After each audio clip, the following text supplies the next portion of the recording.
और हम जैसे बात कर रहे थे कि कल बजट होगा, कल बजट होगा, आज होगा इकोनॉमिक सर्वे।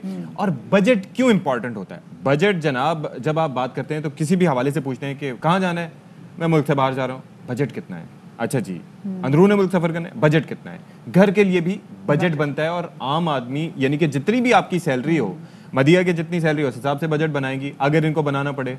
ठीक है, मैं अपनी सैलरी के हिसाब से बजट बनाऊंगा जो कि मुझे बनाना पड़ता है। हाँ। पड़े और पड़ता है में फर्क आपने अभी देख लिया। ठीक है, उसके अलावा वो लोग जिनके लिए हुकूमत की जानिब से कम सैलरी मुकर्रर की गई है। कितना नंबर है? नंबर क्या है उसका? 18,000, 17,500 से 18,000। उसके अंदर आप जरा सोचिए कि हम बात कर रहे हैं गुज़िश्ता कई दिनों से कि महंगाई बढ़ गई है, लोगों की परचेजिंग पावर बढ़नी चाहिए। तो 18,000 में, 17,500 में किस तरह से लोग अपना घर चलाते हैं, इज्जतदार तरीके से अपना पेट भर सकते हैं, अपने जिस्म पर कपड़ा पहन सकते हैं? एक बड़ा मुश्किल काम है। मैंने ट्राई की और क्या हुआ आपके साथ शेयर करते हैं।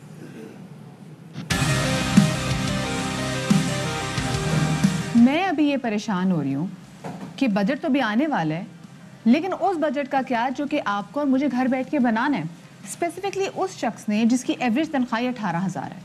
अब आप खुद सोचना 18,000 में घर का गुजारा करना कितना मुश्किल होगा। चलें सबसे पहले शुरू करते हैं घर के रेंट से। ये 4 दीवारी जहाँ पर मैं मौजूद हूँ, इसका किराया भी देना है, तो समझ ले कि इसका किराया जाना है 8,000। 8,000 इसका किराया चला गया।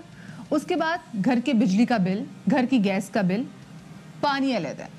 चले कम से कम भी मैं लगाऊं तो हम इसका लगा लेते हैं 3,000। बाकी कितने बचे?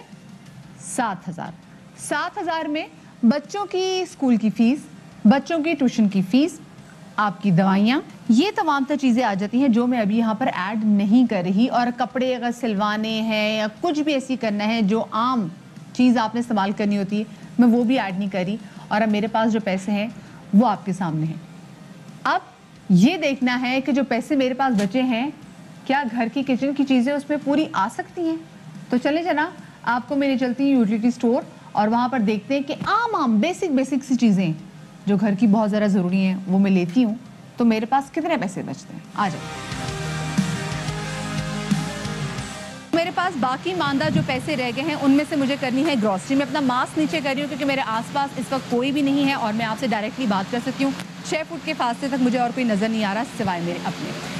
अब मैं वो चीज़ें ख़रीदने जा रही हूँ जो कि अशिया ज़रूरिया में आती हैं, जो कि लग्जरी आइटम्स नहीं हैं और जो कि हर किचन में होना बहुत ज़रा जिनका ज़रूरी है। तो वो आप देखते जाएँ और गिनते जाएँ कि वो कौन कौन सी चीज़ें। सबसे पहले तो मैं यहाँ लूँगी 10 kg का आटा, 4 kg, क्योंकि एक जो पैकेट है उसमें 2 kg चीनी है, तो मैं 4 kg for the safer side चीनी ले रही हूँ। घर में बच्चे भी हैं, घर में चाय बननी है, बहुत सारी चीज़ें होनी है, तो चीनी बहुत ज़्यादा इंपॉर्टेंट है। उसके बाद आ जाए, क्योंकि अब मुझे लेने हैं यहाँ पर चावल।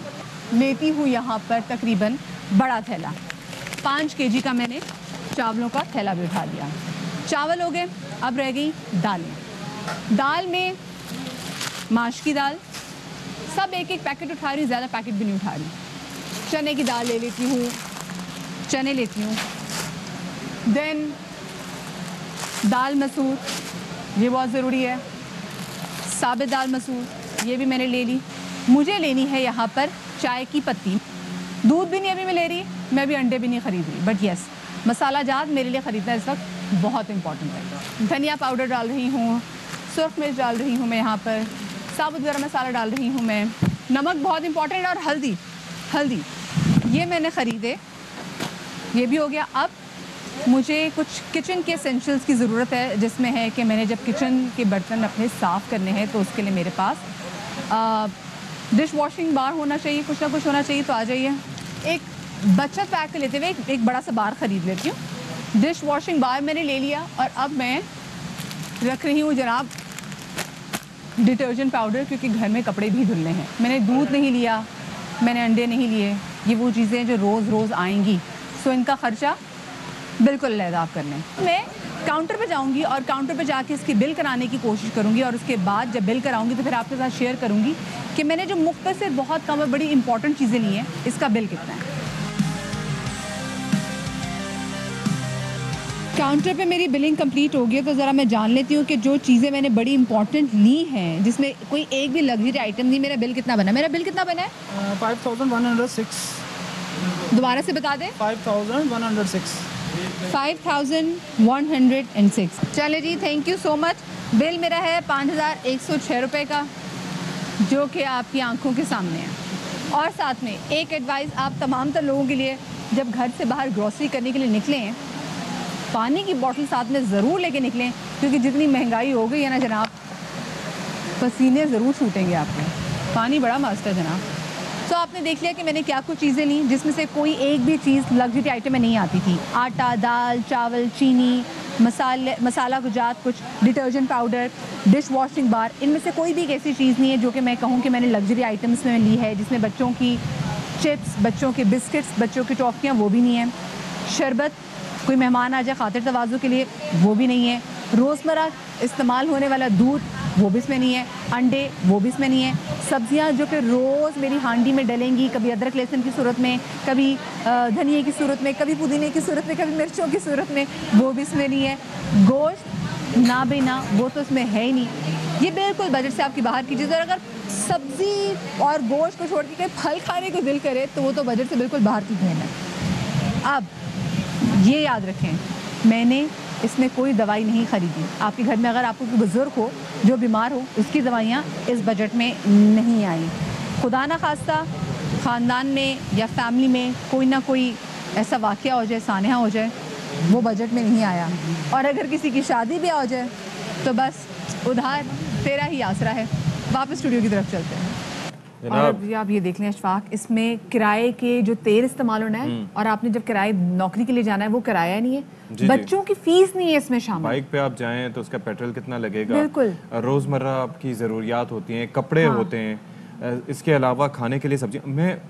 मुझे बहुत ज़्यादा दुख महसूस हो रहा था कि आप ज़रा सोचिए कि आप जब अपने अतराफ़ लोगों को देखते हैं, आप उनकी ख्वाहिशात देखते हैं, आप उनको देखते हैं कि वो अपनी ख्वाहिशात पूरी कर पा रहे हैं, और आप 18,000 सैलरी की वजह से आप ना मुस्कुरा सकते हैं, ना हंस सकते हैं, ना अपने पेट सही तरीके से भर सकते हैं, ना अपने तन पर कपड़ा सही तरीके से पहन सकते हैं। 18,500 में सिर्फ ये हुआ था, जिसमें हम आपको फिर से बता रहे हैं कि ना बच्चों की स्कूल की फीस थी, ना इसमें अद्वियात शामिल है, ना इसमें आपके आने जाने का किराया शामिल है, या अगर आपके पास कोई सवारी है या आपके पास पेट्रोल है, तो इसमें वो कुछ चीज़ नहीं है, फल भी कुछ भी नहीं। तो आप सोचिए कि ये लोग कैसे गुजारा करते हैं। यहाँ पर कपल जो हैं वो किसी हद तक समझ जाते हैं, यानी कि मियाँ बीवी हैं तो उनको एक दूसरे की मुश्किलात का भी अंदाज़ा है, और बीवियाँ कई दफ़ा पर्दा भी रखती हैं। लेकिन बच्चे, ज़ाहिर है, बच्चे अपने हम उम्र लोगों को देखते हैं, हम उम्र बच्चों को देखते हैं, उनकी ख्वाहिशात होती हैं कि बाहर जाएँ, किसी भी दुकान पे जाएँ, हमें ये चाहिए, हमें वो चाहिए। और जब उनके वालिद उनको कहते हैं कि जी अभी नहीं है, मैं बाद में ले लूँगा, अभी पैसे लाने भूल गया, शाम को मैं ले आऊँगा, तो आप सोचिए कि कितनी महरूमी के एहसास के साथ वो बच्चे अपनी ज़िंदगी गुजारते हैं, और वो बड़े जो होते हैं किस अज़ियत से गुजरते होंगे। बिल्कुल, एटलीस्ट हुकूमत को चाहिए कि इनका ख्याल रखे, सेहत कार्ड जो है पूरे पाकिस्तान में आना चाहिए, और साथ में जब बड़े बड़े ममालिक आपसे बहुत ज़्यादा टैक्स लेते हैं ना, परचेजिंग पावर बढ़ाए, और जब टैक्स लेते हैं ना तो उतनी फैसिलिटीज़ भी दें। एटलीस्ट मुफ्त अच्छी तालीम तो मुहैया ज़रूर की जानी चाहिए।